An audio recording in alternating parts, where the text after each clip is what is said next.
El tema se llama revelación progresiva. Ya es la quinta semana consecutiva que hablamos de este tema, pero para que nuestro amigo Cristian más o menos tenga una idea de qué es revelación progresiva, se trata, se trata de que, bienvenida Marcela también, que acaba de entrar, ¿no? Mucho gusto. Aquí está también Sonia, quien la invitó para esta noche. Es Muchas gracias, un gusto. Bienvenida, Marcela. un placer. Gracias. Estaba explicando que el tema de hoy se llama revelación progresiva, pero revelación progresiva, ¿qué quiere decir? En síntesis, no una breve explicación, porque ya esto ya lo hemos visto en reuniones anteriores, pero para los amigos nuevos vamos a dar una pequeña explicación. Revelación progresiva simplemente significa que Dios mandó a un Abraham para revelar ciertos escritos o parte de la verdad, o hasta donde la humanidad de la época de Abraham podía entender o para curar los males que tenían en ese momento.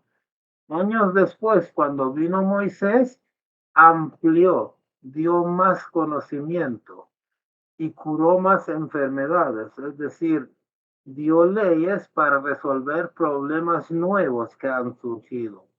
Más adelante, en 1400 años de vino Cristo y amplió más, ¿no?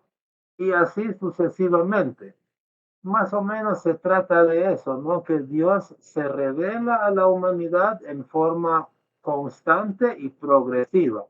Progresiva quiere decir que a medida que la raza humana adquiere mayor madurez y mayor capacidad de entendimiento y comprensión, de esa misma manera también Dios revela más cerca de la verdad. No es que Dios cambie las verdades son las mismas, pero los amplía, los explica de una mejor manera cada vez, ¿no? Y los conceptos de amor, unidad, justicia, generosidad son los mismos, solo que cada vez lo va aplicando a una escala mayor. Un pequeño ejemplo, ¿no? En un cierto tiempo era importante promover el matrimonio y la unidad familiar. Después fue necesario reforzar la unidad tribal, ¿no? Después ciudades, países, y hoy la fe Bahá'í viene para unir a la humanidad entera. Esto en forma de manera de resumen, ¿no? ¿Qué quiere decir revelación progresiva? Quiere decir que Dios se revela a la humanidad siempre, constantemente y progresivamente a medida que nuestra capacidad mejora, nos explica más. Y también porque cada vez los problemas de la humanidad son diferentes. Entonces tiene que dar soluciones diferentes. Así como yo cuando tenía 5 años fui donde el médico y me dio cierta medicina. Esa medicina hoy, 60 años después, ya no me hace cosquilla, ya no me cura. ¿Por qué? Porque mi enfermedad es otra, mi cuerpo es otro, mi capacidad es otra, ¿no? Mi mal es otro. Entonces, ¿cómo me voy a curar con una medicina pediátrica de hace 60 años? No es imposible. De la misma manera, yo no puedo solucionar los problemas de la humanidad del siglo XXI con las leyes de Noé o de Abraham, ¿no? O de Moisés. Tengo que tener acceso a la última versión de la ley de Dios. Entonces, para eso es lo que llamamos los Bahá'ís revelación progresiva. Vamos a dejar de entrar a otro amigo. Bueno, Entonces, esta vez decidimos poner acerca del tema de la administración. ¿Qué quiere decir? Eh, Cuando un mensajero de Dios viene y funda una nueva fe, como decir Moisés, por ejemplo, vino y fundó el judaísmo, ¿no? Como Cristo vino y fundó el cristianismo, o Mahoma fundió la fe musulmana, el Islam. Pero, ¿qué sucede mientras el mensajero, el fundador de la nueva fe, que trae un nuevo libro, una nueva orden social, un nuevo orden social, ¿no? Cuando viene, después de él se destacan tres etapas.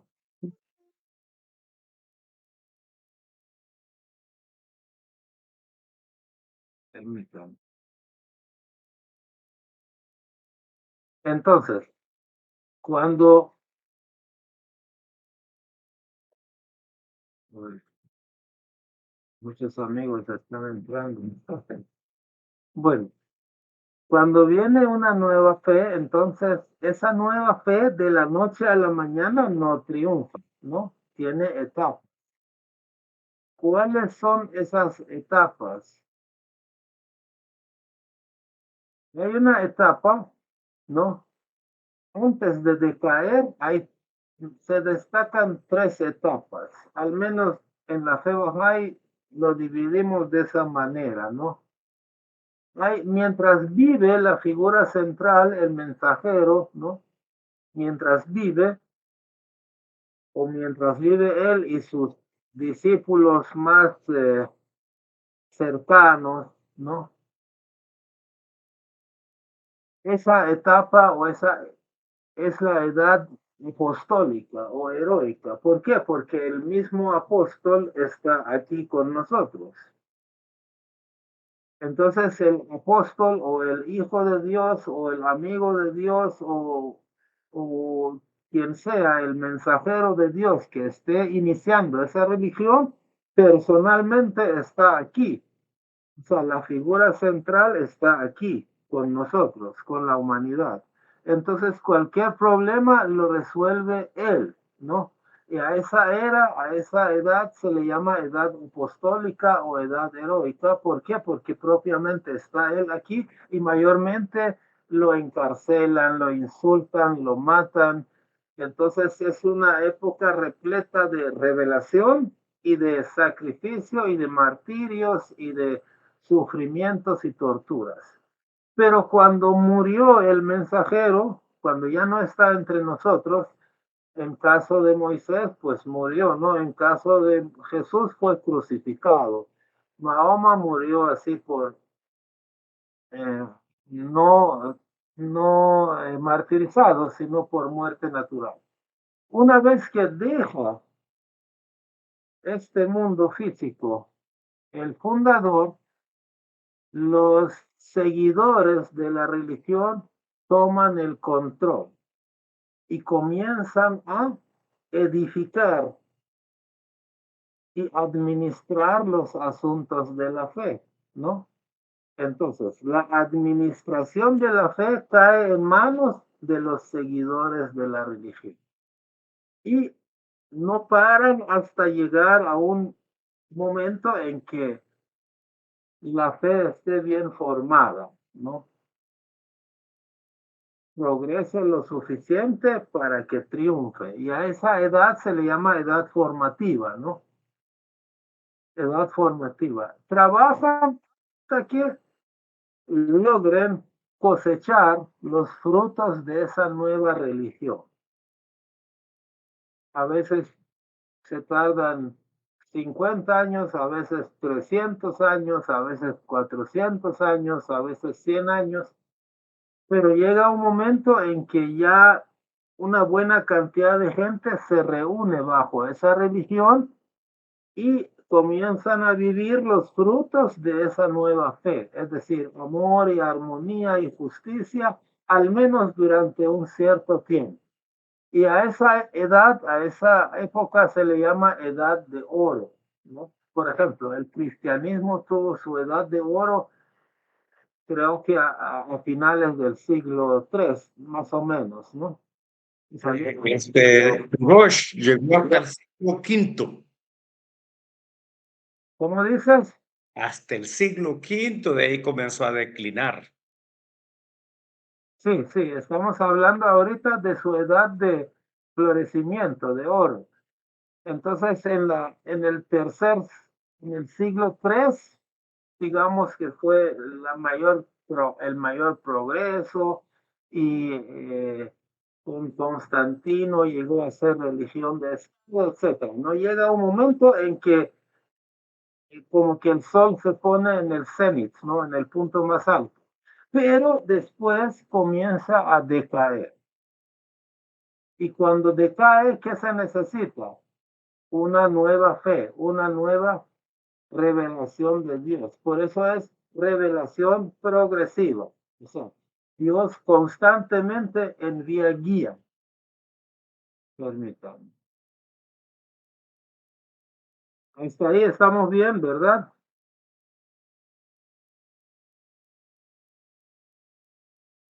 Ahora bien, esta noche el asunto es quién administra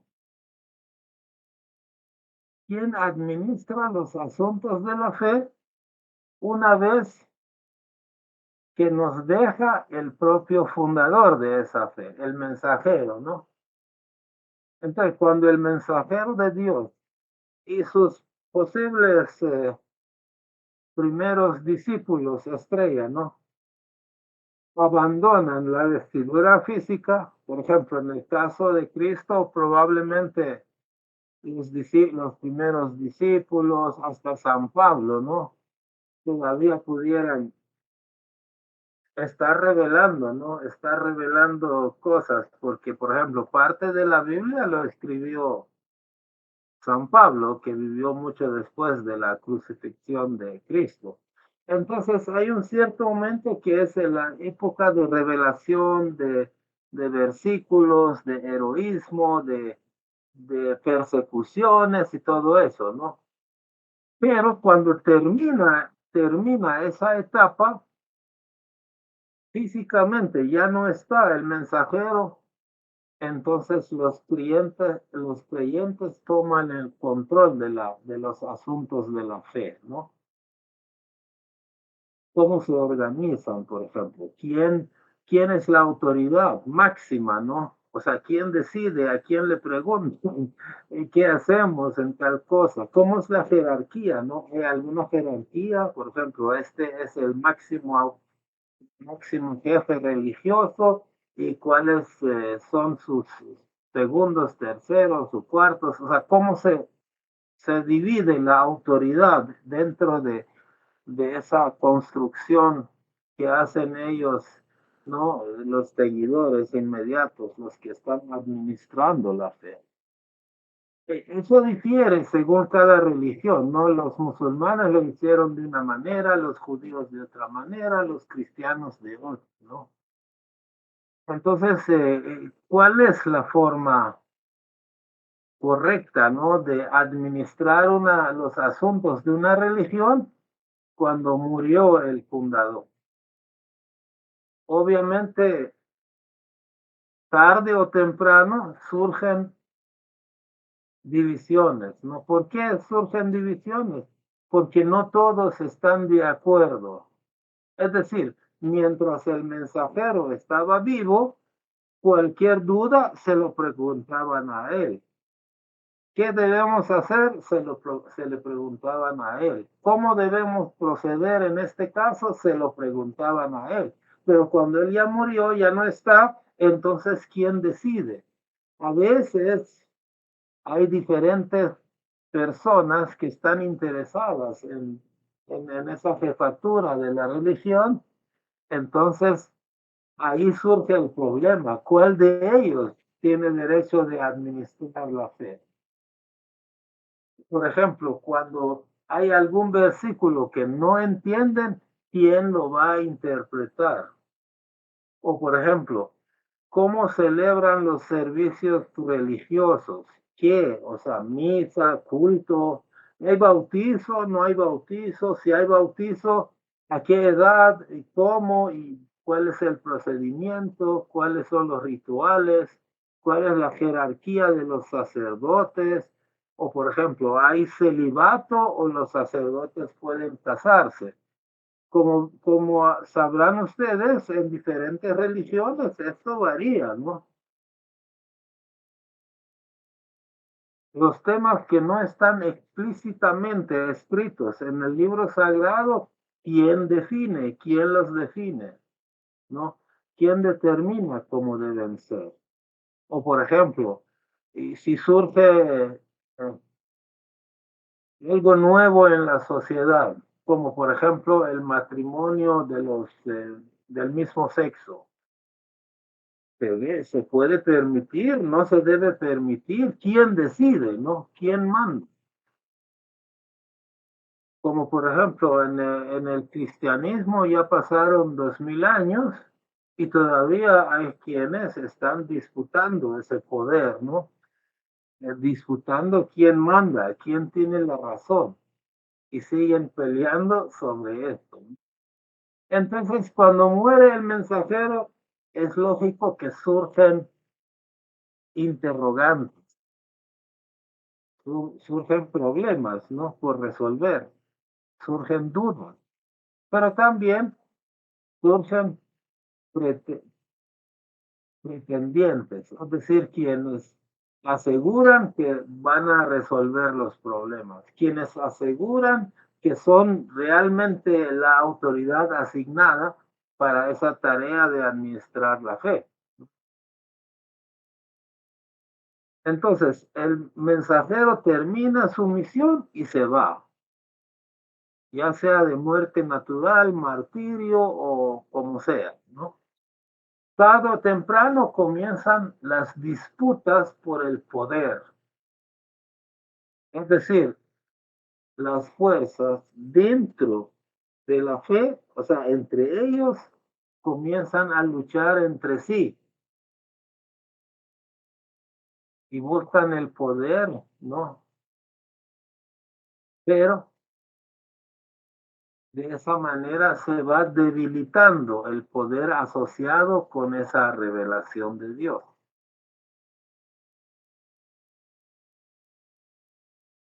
Mientras se mantienen unidos, hay un poder que les ayuda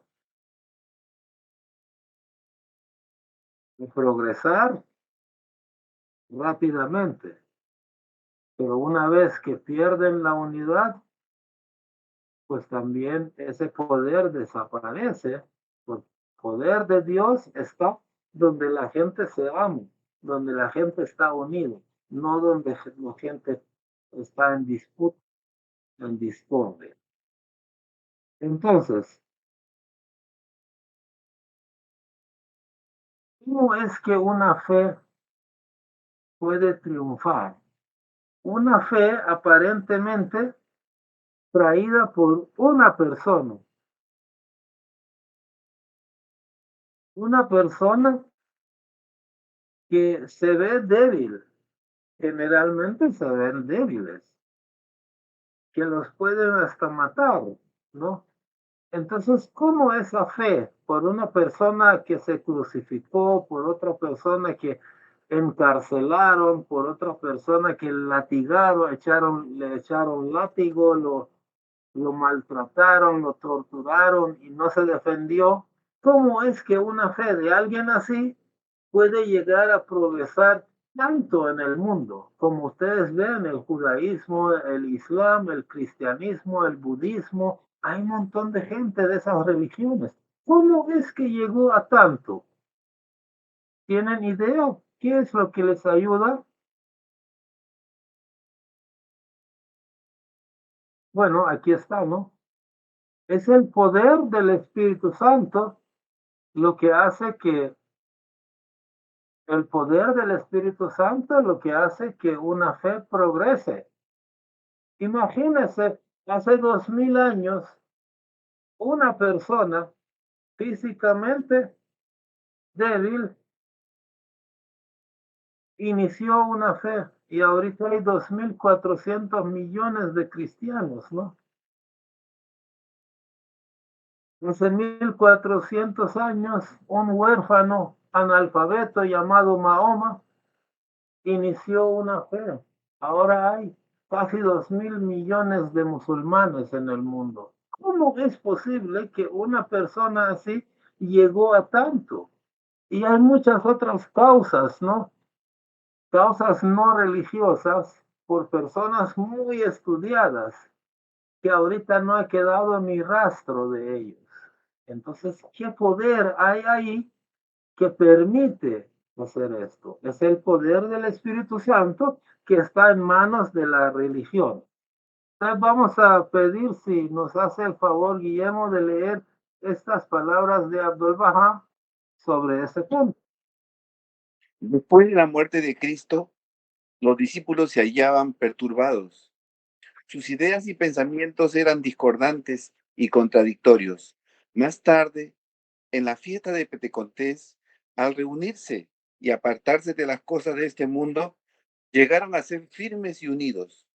Olvidándose de sí mismos, renunciaron a la comodidad y felicidad mundanas, sacrificando sus cuerpos y almas al bien amado. Abandonaron sus hogares para convertirse en errantes sin hogar, inconscientes hasta de su propia existencia.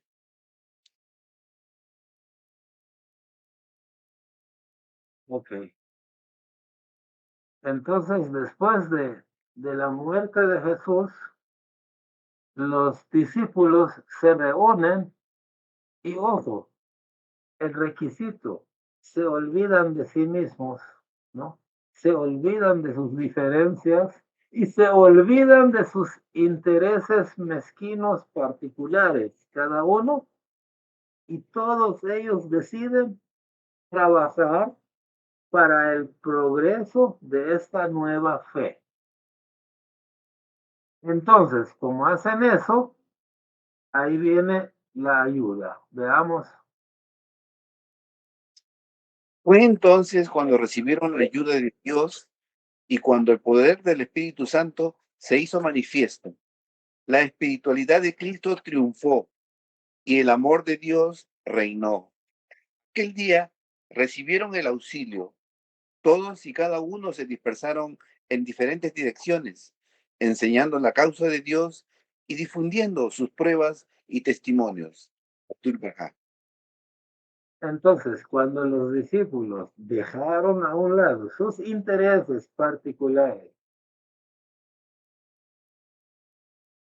y decidieron unirse para el progreso de esa nueva fe, entonces recibieron el poder del Espíritu Santo. Entonces, con el poder del Espíritu Santo, comenzaron a la edad formativa, ¿no? A difundir las nuevas fragancias de la fe que había traído Cristo en todos los pueblos alrededor, ¿no? Hasta donde pudieron en vida. Pero el requisito fue dejar los intereses particulares y buscar el bien común, el bien de la fe. ¿Cuándo aparecen las sectas?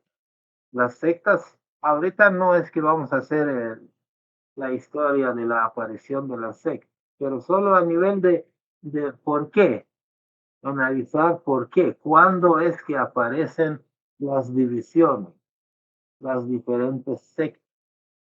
Aparece cuando alguien busca intereses particulares, generalmente egoístas, y la falta de unidad.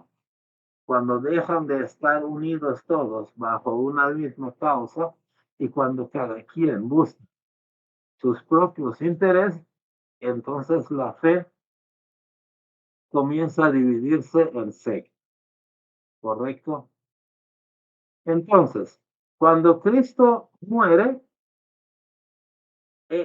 Cristo traía el poder del Espíritu Santo. Pero cuando él ya no estaba, ese poder se lo hereda a los discípulos, ¿no? Jesús tenía 12 discípulos, pero bueno, no importa que uno haya traicionado, siempre puse ahí 12 números, ¿no? Que Jesús trasladó, traspasó, como se dice, ¿no? El poder del Espíritu Santo que acompañaba a su revelación, la fe que él traía el poder del Espíritu Santo. Ese poder del Espíritu Santo comenzó a ayudar a sus apóstoles y después a San Pablo también, ¿no? Para que ellos, con esa asistencia, con esa ayuda, pudieran continuar el trabajo, ¿no? Y precisamente ese es el secreto del triunfo de una fe, ¿no? Okay. Entonces, ahora, claro, 2000 años después, hay católicos y evangélicos que no se toleran entre sí y en las redes sociales andan atacándose, pero en el momento, ¿no? En ese momento funcionó muy bien. Algo similar pasa en la fe musulmana. No, no sé, ustedes no conocen mucho a lo mejor sobre Mahoma, pero Mahoma, así como Cristo tuvo dos discípulos, Mahoma tuvo 12 sucesores, 12, le dicen los 12 imanes. Quiere decir que después de Mahoma, Ali fue el primero que lo sucedió, ¿no? Fue su sucesor. Después otro, durante 200, casi 260 años, fueron 12, ¿no? Que fueron los sucesores de Mahoma en la fe chiita, que es una parte de los musulmanes. Entonces, ¿qué quiere decir? Que el poder del Espíritu Santo que venía con Mahoma se trasladó, se transfirió, ¿no? Se traspasó a esos 12 imanes para que pudieran seguir la guía divina a través de ellos y que pudiera educar a la gente de esa época. Obviamente ese poder ahorita ya no está en manos de nadie, ¿no? Ya pasaron 1400 años y los chiitas y los sunitas se matan entre sí, ¿no? No se quieren, se odian, ¿no? Entonces, ese poder del Espíritu Santo se traslada, se transfiere del mensajero hacia alguien, ¿no? Sus discípulos, sus imanes, lo que quieran llamarle, ¿no? Por ejemplo, Moisés tuvo un sucesor que se llamaba Josué. Entonces, el poder del Espíritu Santo que ayudaba a Moisés, hoy que él murió, ayudaba a Josué y así, ¿no? Y ellos tuvieron varios profetas que también bajo la influencia del Espíritu Santo escribieron muchos capítulos del Antiguo Testamento. Correcto. Ahora, ¿qué pasa en la fe Bahá'í? En la fe Bahá'í, el fundador de la fe Bahá'í es Baha'u'lláh, así como Moisés es el fundador de la fe judía, Mahoma es el fundador de la fe musulmana, Cristo es el fundador del cristianismo, entonces Baha'u'lláh es el fundador de la fe Bahá'í. ¿Y qué pasa con el poder del Espíritu Santo? Vamos a ver, vamos a leer la continuación de lo que estábamos leyendo. Del mismo modo, la aparición de Bajaulá ha sido como la llegada de una primavera nueva, cargada de sagradas brisas, acompañada por el poder celestial y por las huestes de la vida sempiterna. Ha establecido el trono del reino divino en el centro del mundo y por el poder del Espíritu Santo ha revivido las almas, estableciendo así un nuevo ciclo. Ok, ahora, Quiere decir que el Espíritu Santo en un determinado momento asistió, ayudó a Moisés. El Espíritu Santo en otro momento ayudó a Jesús y luego a sus discípulos. Ayudó a Mahoma 600 años después, ¿no? Y hoy, ¿a quién está ayudando? Ese mismo Espíritu Santo está ayudando a Bahá'u'lláh. Y eso es revelación progresiva. Entonces, es parte del concepto de revelación progresiva. Pero preguntémonos, ¿qué es el Espíritu Santo? ¿Es una paloma? ¿O es una doncella? ¿O qué es, pues? En el cristianismo, el símbolo es una paloma, pero no creo que nadie crea que el Espíritu Santo es una paloma, ¿no? Así se simboliza, ¿no? Que bajó a Cristo en forma de una paloma. Es una manera metafórica, ¿no? Simbólica de representar la ayuda que le da el Espíritu Santo a Jesús. Otro día quizás hablemos con más detalle sobre qué es el Espíritu Santo, pero hoy podemos dar un pequeño destello. Antes de hablar de qué es exactamente el Espíritu Santo, que exactamente es difícil saberlo, ¿no? Pero aquí están viendo una imagen del sol, ¿no? El sol es un cuerpo celeste que es el origen de toda la vida en esta tierra. Muchas veces simbólicamente, metafóricamente, a Dios se le compara con el sol. Dios prohíbe que uno compare a Dios con el sol, pero es un ejemplo, no como para entender los conceptos. Ahora, la gracia del sol, ¿cómo llega hacia nosotros? ¿Cómo llega la gracia? O sea, la gracia quiere decir su calor, su luz, etcétera, no toda la bondad que tiene el sol para nosotros que vivimos aquí en la tierra, ¿cómo llega a nosotros? El sol personalmente nunca baja hasta aquí para calentarnos, para darnos luz. La gracia del sol llega hasta nosotros a través de sus rayos. Entonces, no baja el sol personalmente, manda sus rayos. Pero el rayo del sol no es una entidad aislada, ¿o sí? O sea, el sol es una persona y sus rayos son otra persona. No, ¿verdad? ¿O sí? Los rayos son del sol. El sol es el que existe. Los rayos existen gracias al sol, pero no son una entidad aparte. El rayo es la emanación de los atributos del sol que llegan a nosotros.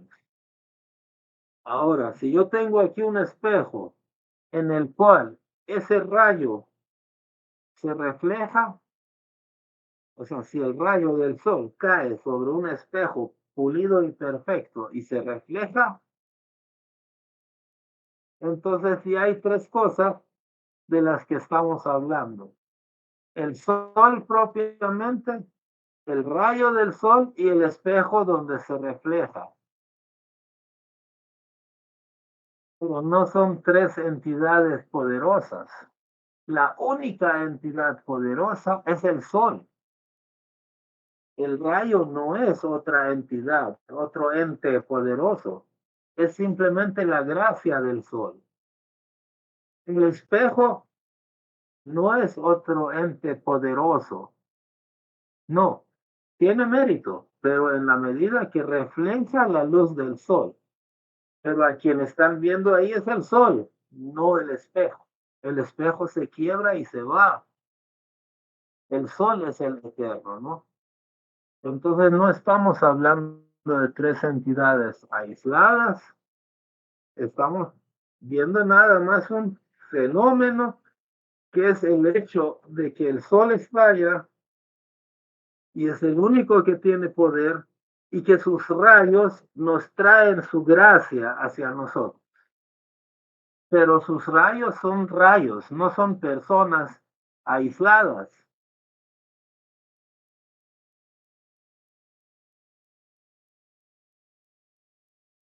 Bien, entonces,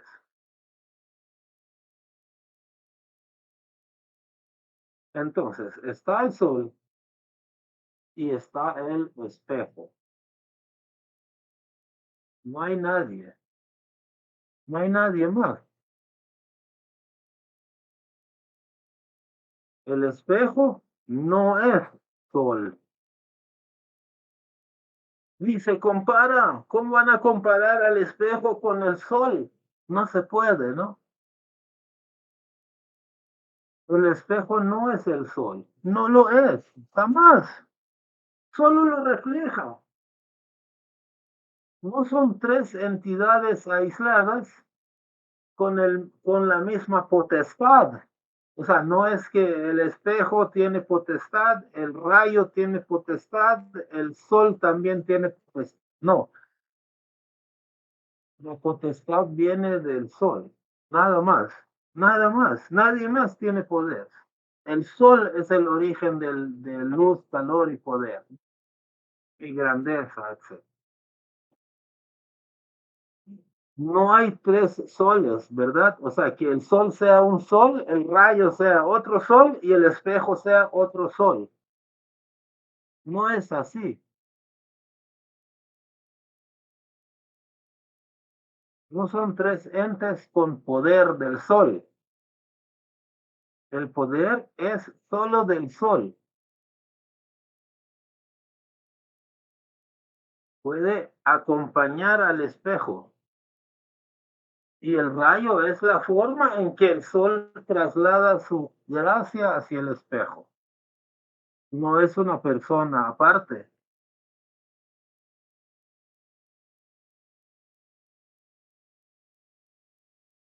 Entonces, ¿qué es el Espíritu Santo? El Espíritu Santo no es una tercera persona, no es una tercera entidad. El Espíritu Santo es la gracia de Dios y los rayos de luz que emanan de Él hacia el mensajero y del mensajero hacia nosotros. Como que el mensajero es el espejo donde se refleja la luz del sol, entonces nosotros miramos al mensajero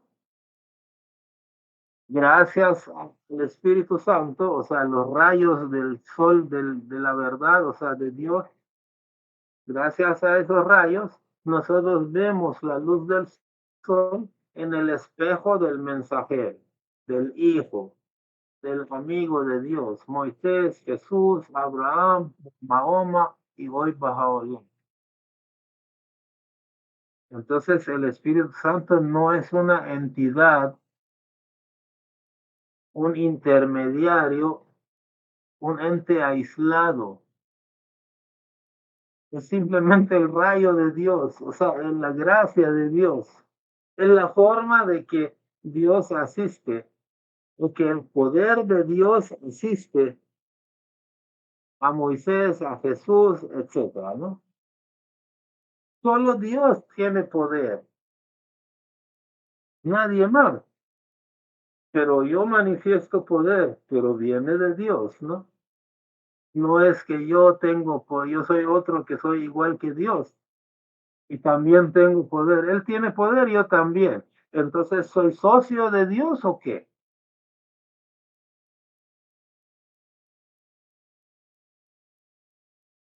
El profeta o el mensajero o el hijo o como ustedes lo quieran llamar es cero comparado con Dios. Así que no lo vamos a poner al mismo nivel de Dios. Eso es blasfemia. Comparado con la existencia de Dios, nosotros no existimos. Comparado con la existencia de Dios, claro que existimos, pero comparado con Él, nosotros somos cero. Literalmente, cero. Solo Dios tiene poder, existe. Todo lo demás emana de Él. ¿Cómo es que ponemos otros dos dioses? ¿No?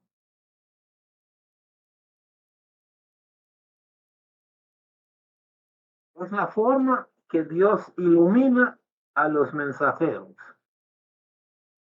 Eso se le llama Espíritu Santo. Es nada más eso. No es que hay una persona, hay un ángel, hay un espíritu que se llama Espíritu Santo y ahí anda y ahí puede hacer las mismas cosas que Dios. Pues nosotros no creemos en una cosa así, ¿no? Como que un socio tiene Dios, hay alguien que puede hacer las mismas cosas que Dios.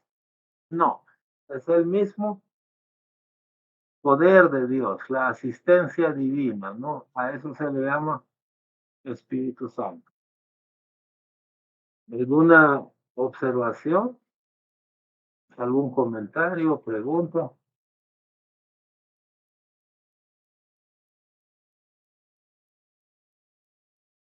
Hoy, gracias al poder del Espíritu Santo,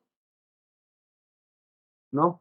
Gracias a la asistencia del Espíritu Santo a un mensajero que físicamente débil como Cristo, Mahoma, Krishna, Buda, ¿no? Zoroastro, Moisés, gracias a esa asistencia, a ese poder del Espíritu Santo que proviene de Dios, es la gracia de Dios, gracias a eso tenemos ahorita en el mundo una causa iniciada por uno que crucificaron. Tiene 2.400 millones de cristianos. Bueno, según una página web. Ahora, si son unos 1.000 menos o 1.000 más, no hace mucha diferencia. La fe del Islam, una sola persona la inició, pero tenemos ahorita 1.900 millones de musulmanes, 1.200 millones de hindúes, 535 millones de budistas, y así. Judíos sí es menos porque ellos han sido más herméticos, más cerrados y perseguidos en la historia, entonces quedaron como 14 millones de judíos en el mundo. Y la fe Bahá'í, que recién hace poco, hace más de 100 años, comenzó, ya tiene 8 millones de personas más o menos. No son números exactos, pero tenemos más o menos 8 millones de Bahá'ís en el mundo. ¿Cómo se pudo lograr eso? ¿Qué logra que una causa iniciada por una persona aparentemente débil, y yo no estoy afirmando que son débiles, no lo son, pero vienen en una figura débil, o sea, aparentan ser débiles. Como decir, se dejan maltratar, ¿no? Pero realmente tienen toda la potestad del poder de Dios. La ayuda del Espíritu Santo, ¿no? Como para hacer lo que quieran, pero no lo hacen, no hacen cosas fantásticas, cosas apocalípticas, cosas muy así colosales, sino que dejan que su fe crezca con la gente débil y pobre, ¿no? Pero crece, mire cuánta gente hay de cada religión. Entonces hay un poder en la fe que viene del Espíritu Santo y que acompaña la edad formativa de una fe, ¿no? Cuando la fe se está formando. El cristianismo de Cristo pasó a los discípulos, a San Pedro, etcétera, ¿no? En el Islam de Mahoma pasó a los imanes y así.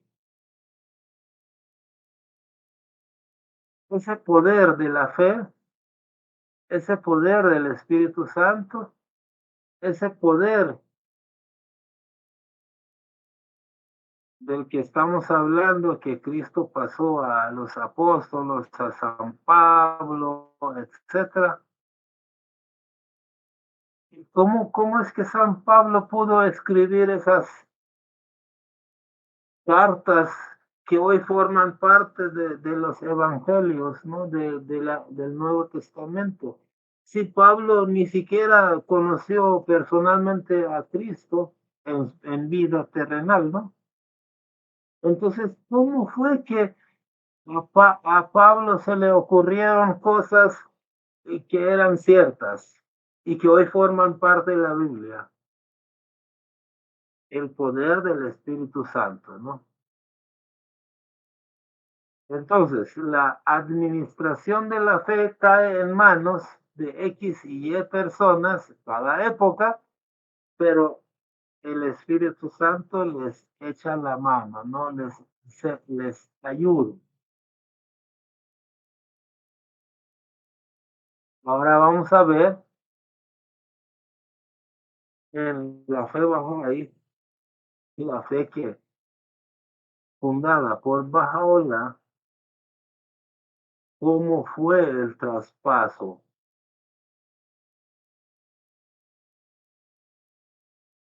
del Espíritu Santo, de ese poder. ¿A quién se transfirió ese poder? De el Bab y Bahá'u'lláh, que son los mensajeros de Dios, fundadores de la fe Bahá'í. ¿Ok? Ellos estaban inicialmente con el poder del Espíritu Santo. ¿Ok? Ahora, ¿quién me dice a quién se trasladó ese poder?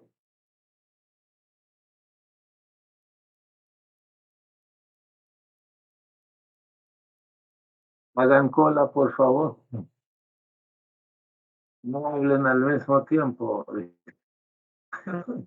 Bueno, aquí se trasladó el poder del Espíritu Santo en la revelación Bahá'í, que estaba en manos del Bab y Bahá'u'lláh, los fundadores de la fe Bahá'í. Vamos a ver. Ajá, diga.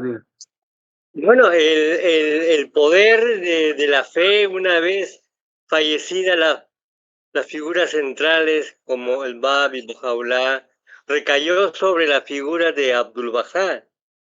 Él representaba el ejemplo perfecto, el intérprete infalible y el centro de la alianza. Nadie más podía ocupar ese rango que Bahá'u'lláh como manifestación de Dios le concedió al maestro. De modo que todo lo que uno quería saber, entender, comprender, lo que uno quería preguntar y la guía que dio el maestro a la fe para que avanzara en todo el mundo, fue gracias pues a la guía divina del Espíritu Santo que se manifestaba plenamente en la figura de Abdul-Bahá.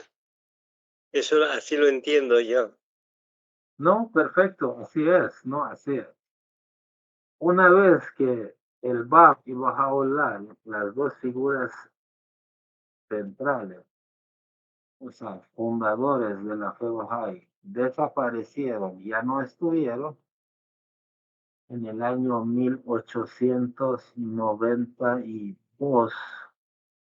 1892, o sea, el siglo antepasado, y se siento como 30 años, algo así, falleció Bahá'u'lláh.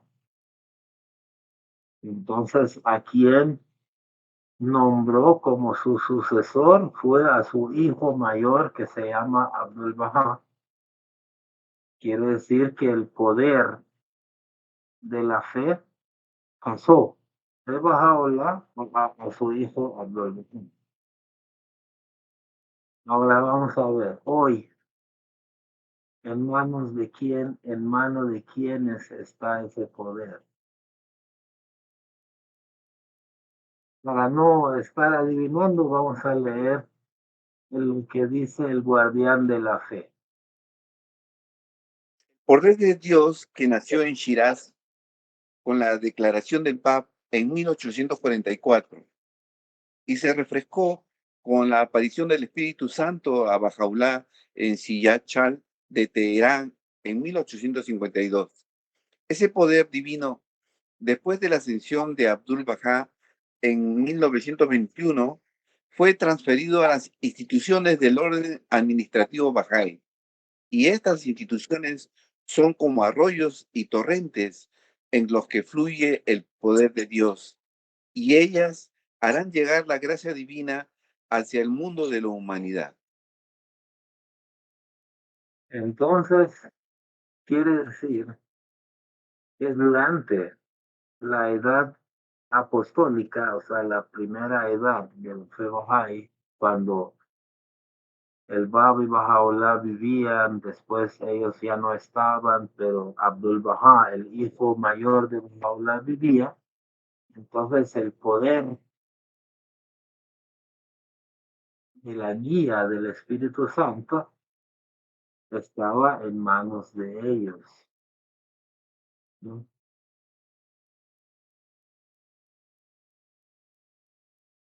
Esa guía estaba con ellos. Una vez que ellos ya no estaban, ¿a quién pasó ese poder? A una cosa que se llama administración Bahá'í. Este dibujo nos ayuda un poquito gráficamente. El Bab inició su misión en 1844. Tuvo un ministerio muy corto, así como a Cristo, después de 3 años lo crucificaron. El Bab fue ejecutado 6 años después de haber iniciado su misión. Él declaró su misión en 1844 y en 1850, 6 años después, lo ejecutó. Bahá'u'lláh, su misión comienza en 1852 y falleció en 1892. Tuvo una misión, una vida más larga, ¿no? Un ministerio más largo. 40 años estuvo en este mundo promoviendo la causa. Pero cuando murió Bahá'u'lláh en 1892, su hijo mayor, Abdul Bahá, tomó el control de la fe. O sea, administró, entre otras funciones que él tenía, ¿no? Tenía muchas funciones, pero ahorita estamos hablando de administración. Entonces, la administración de la fe Bahá'í cayó en manos de Abdul Bahá. Él inició, ¿no?, esa construcción.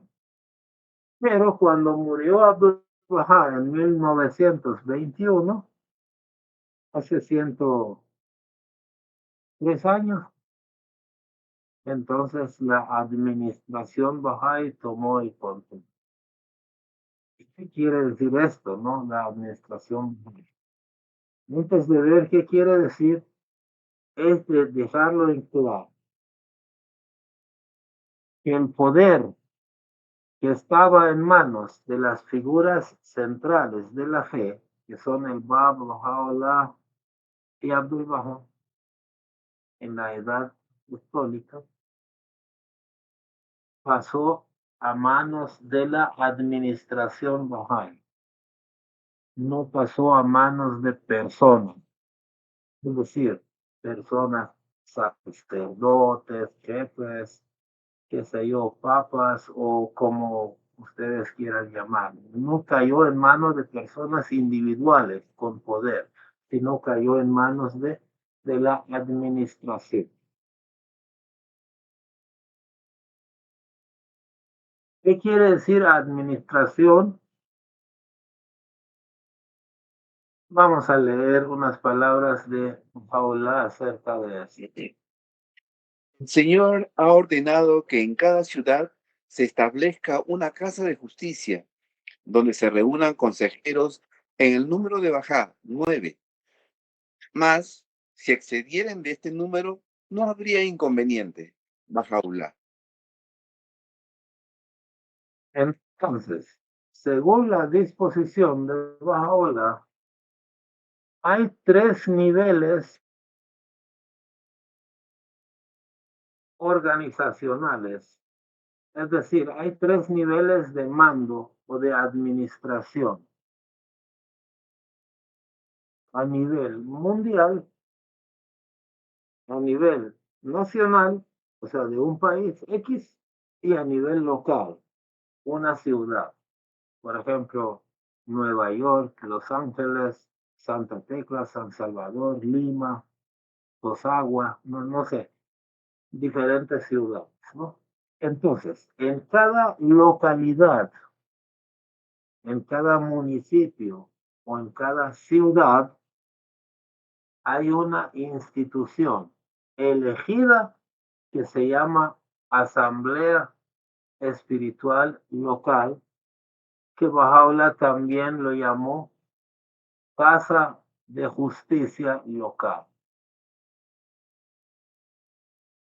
Entonces, actualmente los llamamos, de cualquiera de las dos maneras es válida, pero le llamamos más Asamblea Espiritual Local.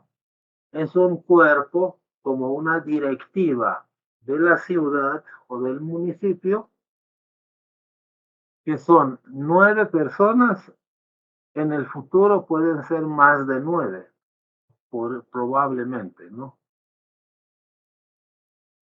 O probablemente tenga un número variable de acuerdo a la ciudad o al tamaño de la ciudad, no sé.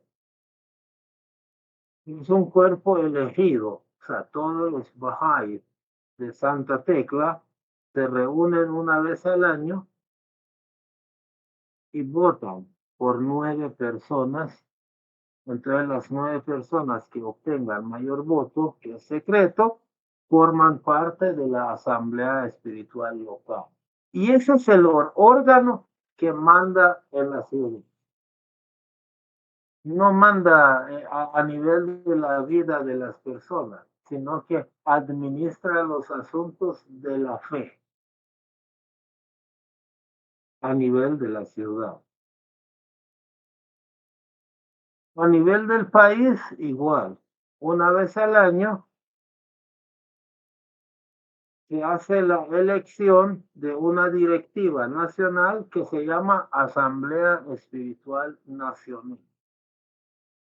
Ellos son el cuerpo supremo administrativo de la fe Bahá'í en ese país. Por ejemplo, El Salvador tiene una Asamblea Espiritual Nacional. Perú tiene otro, ¿no? Estados Unidos tiene uno. Qué sé yo, Turquía tiene uno, Japón tiene uno. Hay muchos países en el mundo donde hay una Asamblea Espiritual Nacional. A nivel mundial también hay una directiva que actualmente es un cuerpo de 9 miembros que funciona en el centro mundial allá en Haifa, Israel, ¿no? En el Monte Carmel, que se llama la Casa Universal de Justicia, que es la directiva Bahá'í a nivel mundial. O sea, es decir, administra todos los asuntos de Bahá'í a nivel mundial.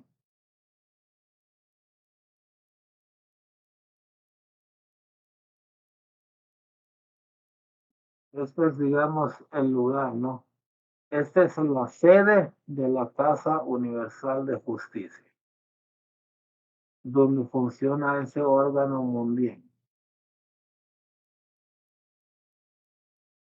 Entonces, esta es la jerarquía de...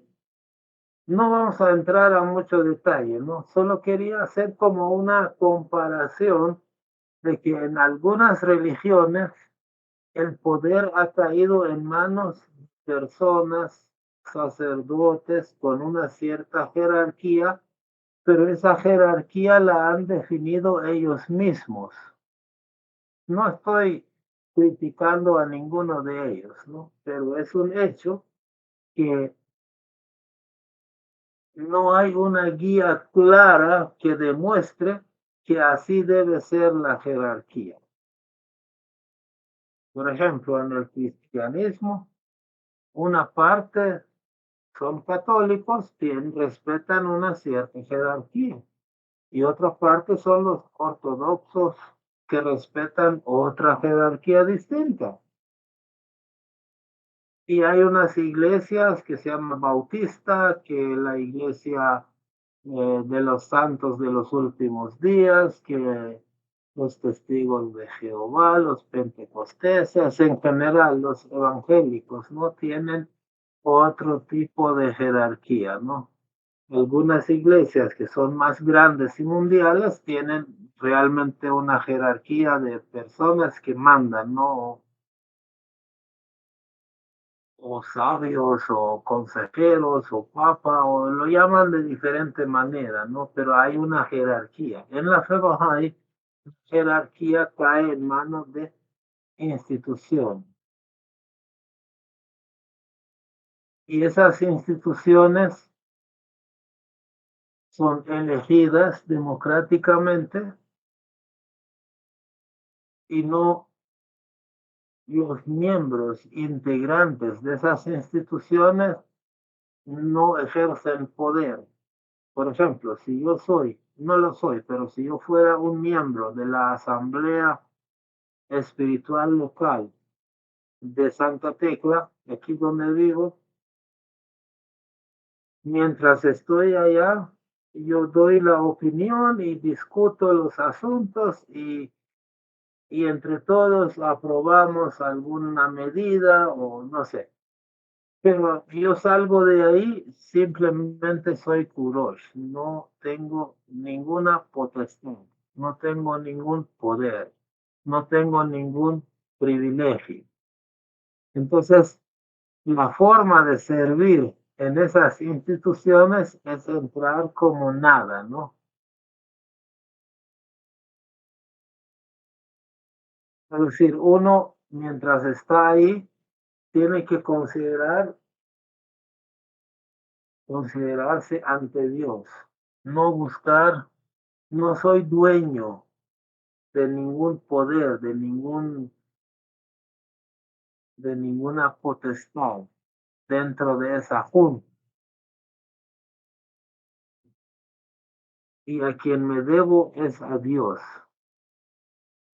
Si bien las personas votaron por mí, pero yo no tengo que rendir cuenta ante las personas, sino ante mi conciencia.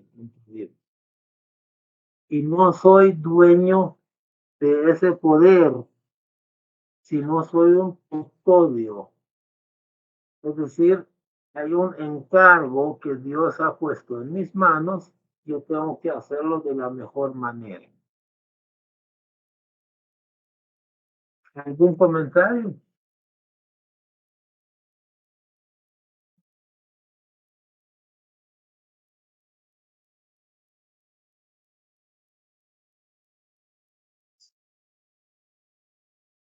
Adelante. Sí, bueno, lo que puedo decir que evidentemente se trata de toda de un tipo de administración, de una calidad y una peculiaridad única, porque hace de que las funciones y las responsabilidades no recaigan sobre individuos, porque se puede correr el riesgo de que no los haga bien, a veces por error, a veces simple y llanamente porque no quiere actuar correctamente la persona, cuando reúne en unos pocos demasiado poder. Ese es lo que los humanos tememos siempre y tenemos esa y lo vemos permanentemente, ¿no? En los gobiernos, en las instituciones. Cuando una persona asume un cargo, puede cometer errores, puede no enmendarlos o puede permitir que otros cometan errores por afinidad, por amistad, porque debe favores y es la forma de devolverlos. Esas fallas y esos errores, por ejemplo, se evitan, desaparecen, no existen cuando es una institución conformada por un grupo de personas que son elegidas de una manera donde no existe pues ni la propaganda, ni los partidos, ni las campañas pidiendo votos para ser elegidos, ¿no? Entonces, eso cuando una forma de, cuando los gobiernos se elijan de esta manera, como se elige la administración Bahá'í, va a haber una revolución de enormes proporciones, enormes, porque van a entrar gente que evidentemente no están respondiendo a intereses de grupos, intereses de partidos, intereses personales, ¿no? Sino que responden simple y llanamente a los fines para los cuales han sido elegidos, que es el servir a la humanidad o servir al país en la institución o en el cargo al cual han sido llamados a prestar sus servicios. Yo quería agregar, si me permiten, aprovechando el tiempo, que cuando se estaba hablando sobre el tema del Espíritu Santo, yo recordaba un texto, traté de encontrarlo ahora mismo en los libros que tengo, pero no lo puedo entender. Abdul Bahá se refiere a los dones del Espíritu cuando dice él, textualmente no lo recuerdo bien, algo así como que dice, son aquellos dones o talentos que las personas tienen y que la gente llama genialidad. Por ejemplo, bueno, el ejemplo lo pongo yo, no lo pone Abdul Bahá. Por ejemplo, Mozart, ¿no? Genio de Tchaikovsky, genio de Albert Einstein, genio de la física, ¿no? Y etcétera, etcétera, ¿no? Y pero además dice Abdul Bahá, algunas personas nacen con esa genialidad, con ese don del espíritu, pero los otros tienen que esforzarse notablemente para lograr alcanzar digamos, la brillantez, la genialidad a la cual están llamados. O sea, hay dos formas. O la naturaleza lo da con facilidad, de ahí nacen los talentosos que sorprenden por su brillantez artística o lo que fuera, y aquellos que no nacen con las cualidades, pero lo tienen en potencia y por lo tanto tienen que esforzarse todo lo que pueden, muchísimo, para alcanzar el grado de la perfección en aquello para lo cual tienen inclinación.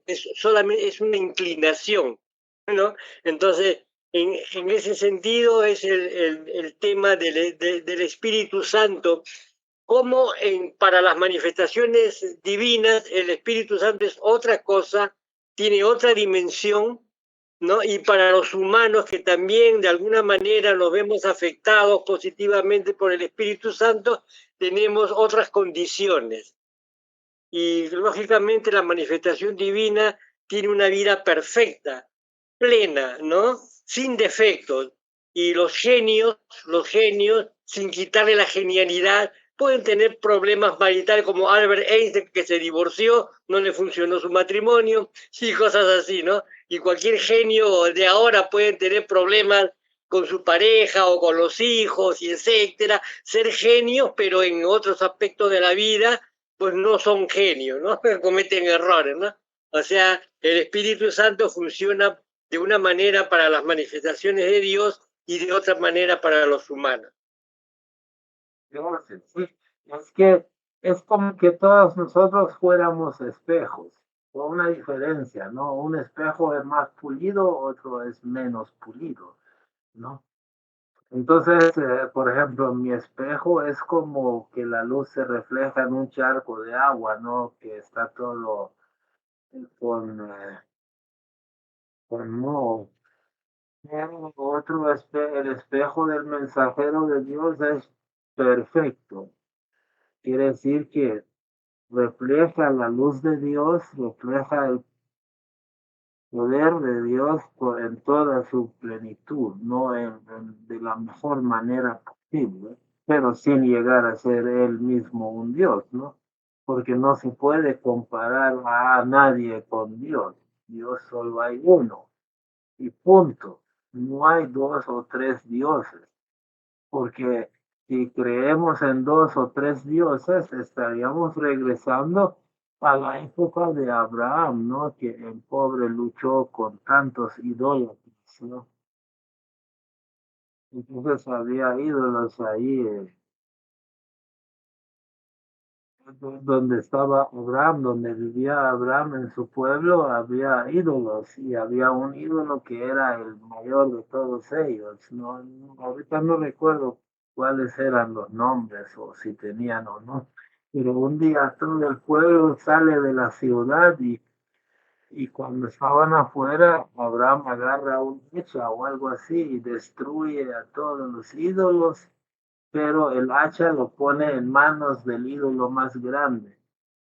Entonces, cuando regresan, dicen, inmediatamente piensan que Abraham destruyó los ídolos. Pero él les dice, yo no he destruido nada, no ven que el hacha está en manos de fulano de tal, el ídolo mayor. Él es el que destruyó todo. Entonces le dicen, ¿cómo es posible si es solo una estatua? ¿Cómo crees que va a destruir las cosas? Él dice, bueno, si es solo una estatua, ¿por qué ustedes creen en esa estatua como que fuera Dios, no? ¿Cómo pueden creer en algo que no es capaz de quebrar cuatro estatuas? Entonces, muchas veces nosotros creamos, bueno, nosotros los bajáis sí, no creemos en ningún tipo de ídolo, ¿no? Pero a veces la humanidad crea ídolos que son como paralelos que tiene la verdadera potestad, el que tiene la verdadera existencia, ¿no? El verdadero poder. Eso solo lo tiene Dios, nadie más. No, todo lo demás emana de Él. Ok. ¿Humberto levantó la mano o era accidente? No, sí, yo quería, qué bonita historia que has contado sobre las estatuas. Mira, las manifestaciones de Dios tienen esa capacidad, ese talento de hacer reflexionar a la gente en un momento determinado para que rompan con el pasado y pasen de una forma de adorar a la siguiente forma superior. Cada manifestación divina lo ha hecho. Yo recuerdo, yo lo relaciono mucho con la conferencia de Barash, cuando la bendita belleza, que todavía no se había proclamado la manifestación de Dios, reunió a los principales líderes, ¿no? A un grupo grande de creyentes y también a Tajeré. Y allí se rompió, el babismo rompió con el Islam, porque muchos de los creyentes que seguían al Bab mantenían un fuerte apego a la forma de pensar de los musulmanes de su momento. Entre ellos que la mujer no podía dejarse de ver el rostro. Y Tajeré hizo una cosa impresionante, ¿no? Que entró a la reunión sin velo y algunos se desesperaron, salieron huyendo, ya no quisieron saber más nada con la fe Babí, y los que se quedaron pues entendieron que eran otros tiempos y que quien había hecho eso era una de las mujeres puras, a quien el Bab llamaba pura, ¿no? O sea, un nivel espiritual enorme. Entonces cualquier cosa que ella hacía, pues no era indigno, ¿no? Sino de que ella misma estaba demostrando que los tiempos han cambiado y que se venía la liberación de la mujer en igualdad de derechos y oportunidades con el hombre. Entonces las manifestaciones divinas tienen eso, ¿no? De que prueban a sus seguidores. Llega el momento en que, bueno, ahora llega el periodo en que o cambias o te retiras. Y bueno, muchos se quedaron, por supuesto, muchísimos aceptaron ese cambio, ¿no? Gracias, gracias. Sí, me acordé de un comentario que hizo el amigo Walter, ¿no? Sobre cuando yo estaba hablando de la edad de oro del cristianismo, Walter comentó de que en el siglo V comienza el decaimiento del cristianismo. Como hemos dicho aquí en otras reuniones, cuando Dios envía un mensajero, lo envía en el momento oscuro, no cuando la humanidad está bien, porque cuando la humanidad está bien, pues no necesita la ayuda. O sea, cuando tú estás bien, no vas al médico, ¿no? Te vas al médico cuando el médico viene, cuando estás enfermo.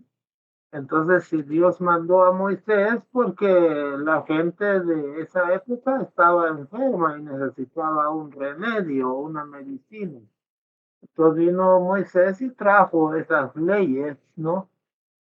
Pero, ¿qué pasa? Que después de un tiempo, esas medicinas ya no funcionan y comienza el decaimiento. O sea, después de la edad apostólica, de la edad formativa, de la edad de oro, que donde cuando ellos realmente logran vivir el máximo apogeo de esa religión, comienza a decaer. Pero ¿qué pasa cuando comienza a decaer? De ahí mismo sale otra semilla y comienza otra revelación, otra religión, ¿no? Ahí mismo dentro del judaísmo nació Cristo trayendo un nuevo mensaje, ¿no? Una nueva fe. Pero ¿qué pasó con Cristo? Ya van a ver en otra reunión, vamos a analizar ese punto, ¿no? Que Cristo trae un nuevo mensaje, el nuevo mensaje en el primer siglo sigue creciendo, en el segundo siglo también sigue creciendo, en el siglo tercero alcanza su apogeo. Después con Constantino y el Imperio Romano se convierte al cristianismo y de repente de lo que antes eran perseguidos y maltratados y oprimidos, se convierten en opresores. ¿Y qué pasa? En el siglo V comienzan, ¿no?, decaer. Ustedes busquen en internet, ¿no? Aunque sea en Wikipedia, ahí sale la edad oscura, la edad media de Europa y del cristianismo, porque en Europa se desarrolló el cristianismo. ¿Cuál es la edad media, la edad oscura del cristianismo? Comienza en el siglo XV del siglo V al siglo XV. Es decir, en los años 400 y algo hasta los años 1400 y algo, ¿no? Pero ¿qué pasa después del decaimiento del cristianismo? Decayó. En el año 610, 620, comienza la historia del Islam. Es decir, decayó una fe, entonces Dios mandó otra religión, el Islam, con Mahoma.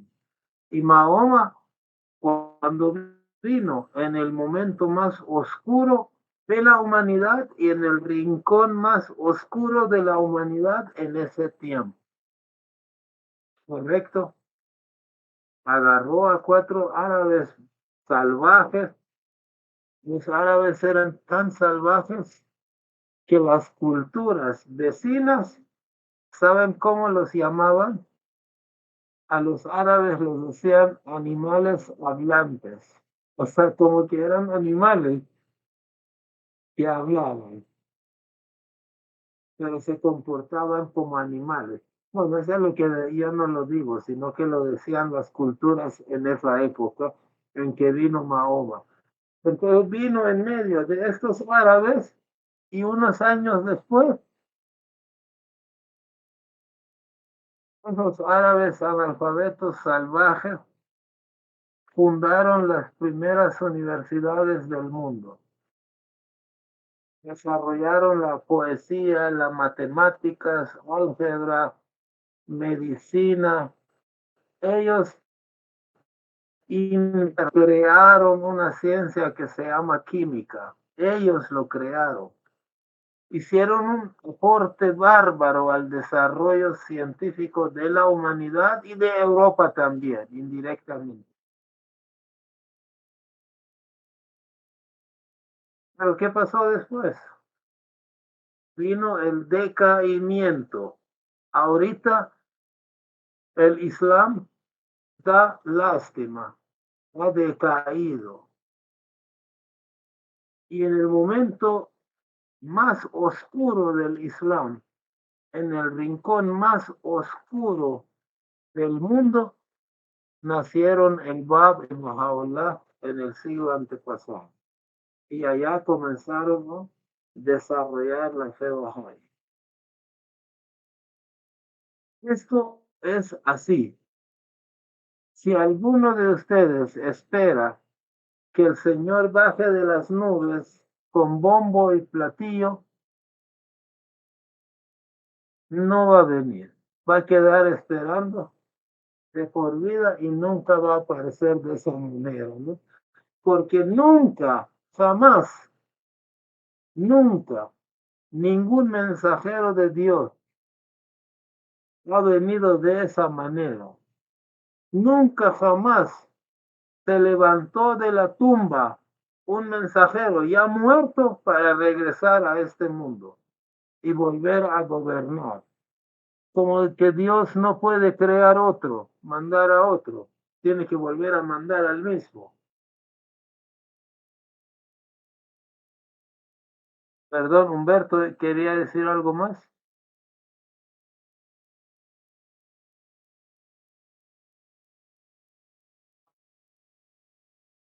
¿Alguien más desea hablar o preguntar algo o agregar algo?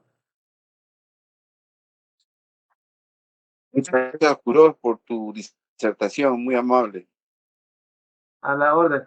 Conste que hoy el tema no era hablar del Espíritu Santo, se tocó como para aclarar, y tampoco el tema era la administración Bahá'í con todos sus detalles. Otro día vamos a programar una sesión acerca de cómo es realmente la administración Bahá'í. Hoy nada más quería mencionar que en esta nueva fe ya no hay sacerdotes ni personas individuales que administren los asuntos de la fe, sino son instituciones. Esto era lo que queríamos recalcar. ¿Alguien más? Entonces, muchas gracias a todos. La próxima semana a la misma hora y el mismo enlace. Un abrazo a todos. Gracias por Muchas su asistencia. gracias. Gracias a todos.